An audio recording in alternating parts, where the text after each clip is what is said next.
Well, let me tell you, it all started one late summer evening, the kind where the air sticks to your skin like it's trying to claim a part of you, and the sun refuses to set properly, leaving everything drenched in that pale, oppressive orange that makes shadows stretch longer than they should.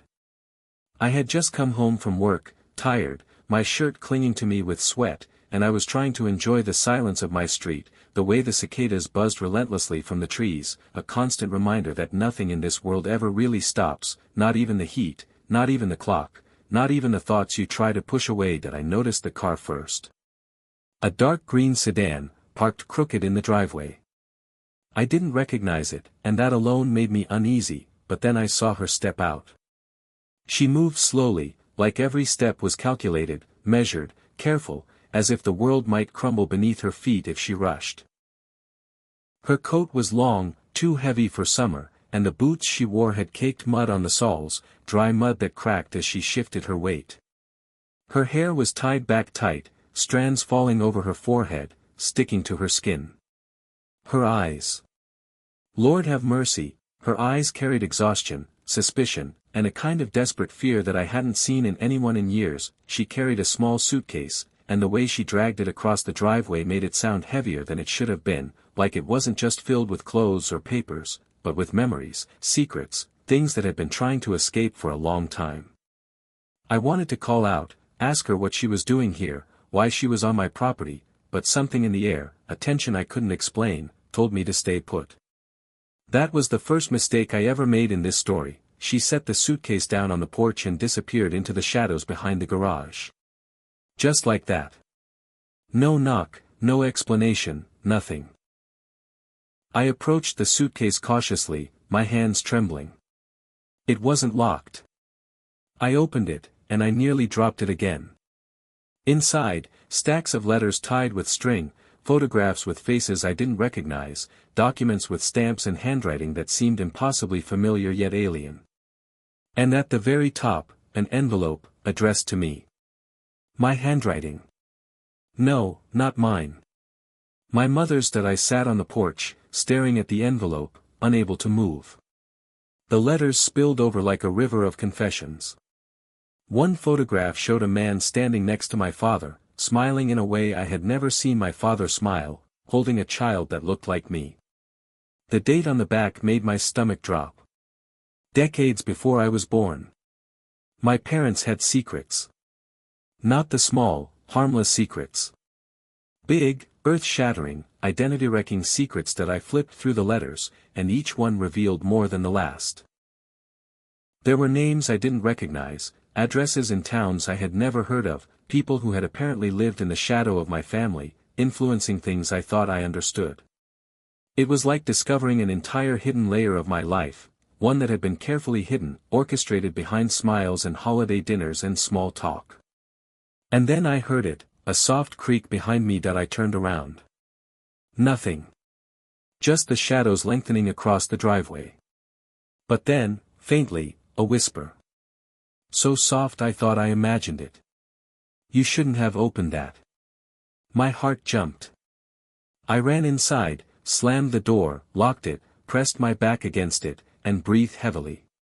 The letters were still in my lap. The photograph, the first one, seemed to stare back at me.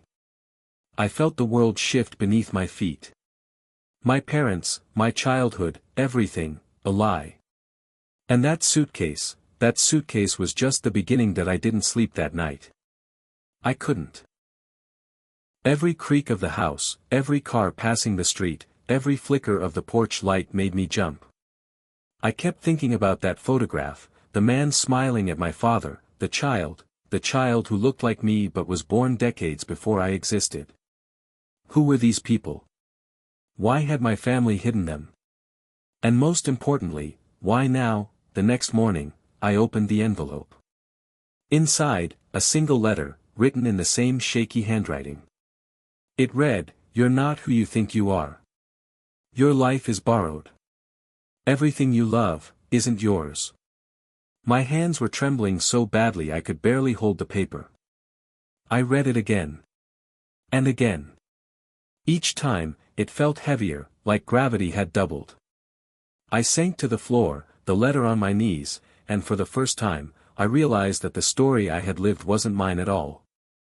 I was a chapter in a book someone else had written, and I had just been handed the plot twist that changed everything. Outside, the summer sun rose fully, beating down on the street, relentless and indifferent. I wanted to throw the letter away, burn it, shred it, anything to erase it from existence. But I couldn't. Something told me I needed to follow it, even if it destroyed me. And that's when I noticed the corner of a photograph sticking out from beneath the letter. A woman, standing behind the man in the first photo. She was beautiful, terrifying, and somehow, familiar. Her eyes were dark, and she was looking right at me. Not the photograph, not the paper, at me. And in that look, I felt it, the warning, the promise, the danger, all wrapped into one that I had no idea what I was about to step into.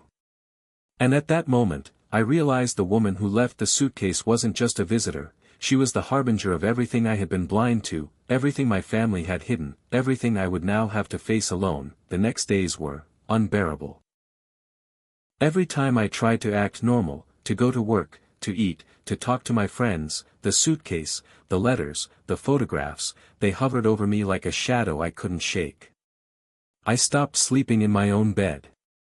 Instead, I sat on the floor with the letters spread around me, reading and rereading them, piecing together a puzzle I didn't even know existed.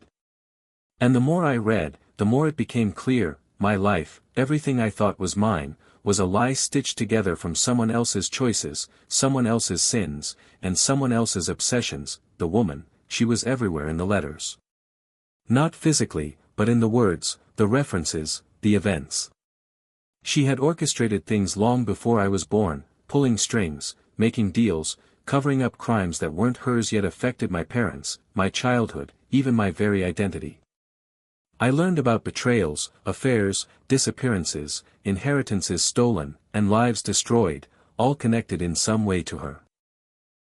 And the more I learned, the more I felt her eyes on me, watching, waiting. One night, I decided I couldn't sit in the house any longer. I had to know something. Anything. I grabbed the first envelope I had opened and left the house, walking down the street to the old park at the edge of town, the one with the swings that creaked and smelled of wet dirt after the rain. The letters were in my bag, heavy with secrets, heavy with threat. The wind blew through the trees, shaking leaves onto my face, and I imagined her there, somewhere, watching me. That I opened the first letter, the one with the photograph of the child that looked like me.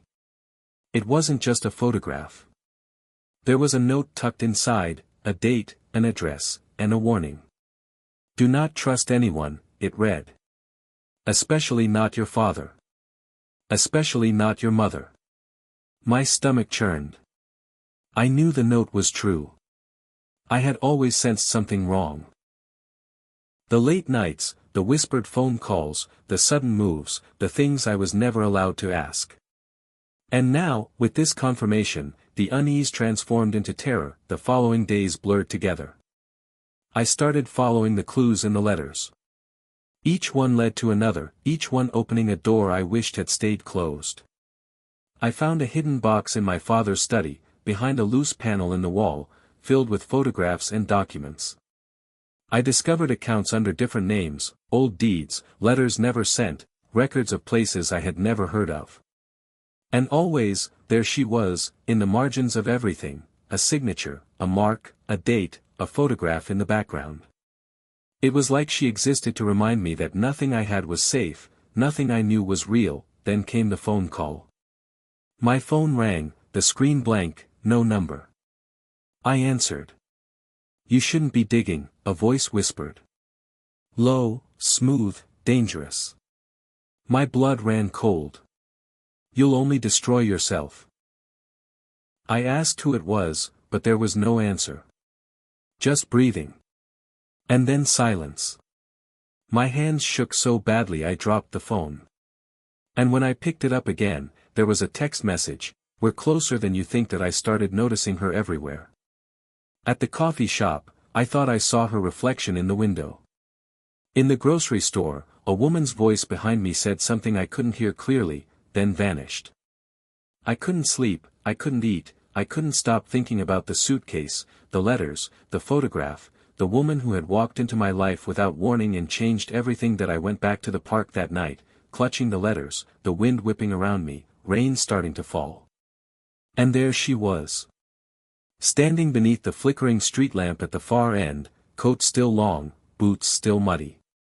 Her eyes met mine, and in that moment, I felt everything: anger, fear, hatred, fascination. She smiled. Not kindly. Not friendly. But in a way that made me know she had been expecting me all along. "You shouldn't have opened that," she said, voice carrying over the rain. "Now you see what's real. Now you see the truth. But truth can kill." I wanted to run, but my feet were frozen. My heart was pounding so loud I was sure she could hear it. She took a step closer, and I saw the letters in my hand. "You don't understand," I said, but she shook her head. "You will. Soon enough. Everything your parents lied about, everything they tried to protect you from, it's all coming. And it starts with you. With this moment. With the choices you're about to make." The wind gusted, rain stinging my face. And then she was gone. Just like that. No footprints, no sign of her leaving. Only the letters, still clutched in my hands, wet and trembling. I realized then, fully, that this wasn't just a visit. She had set everything in motion.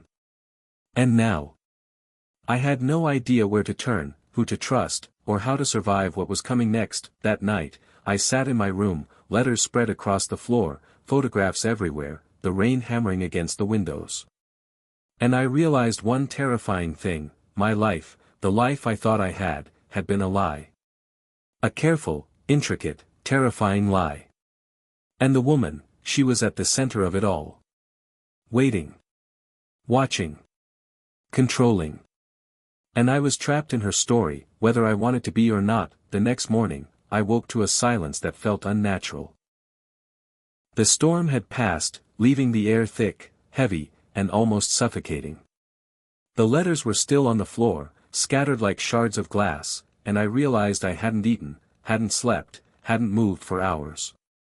I felt hollow, like someone had emptied me out and left only the fear, the questions, the impossibility of what had happened.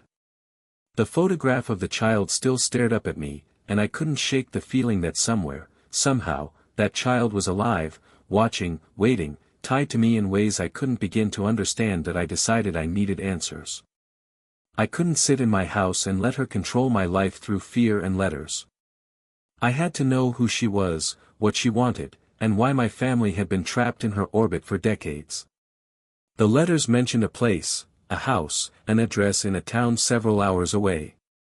A house that seemed unremarkable, but in all the letters, it appeared again and again, tied to events, disappearances, betrayals. And I knew. I had to go there. The drive was long. The highway stretched endlessly under the harsh summer sun, fields of dry grass rolling past, the hum of the tires against the asphalt like a metronome counting down to something inevitable. I thought about my parents, about the lies, about every quiet conversation I had been forbidden to hear, every time my father had gone out without explanation, every time my mother had stared at me with a look that didn't quite match her words.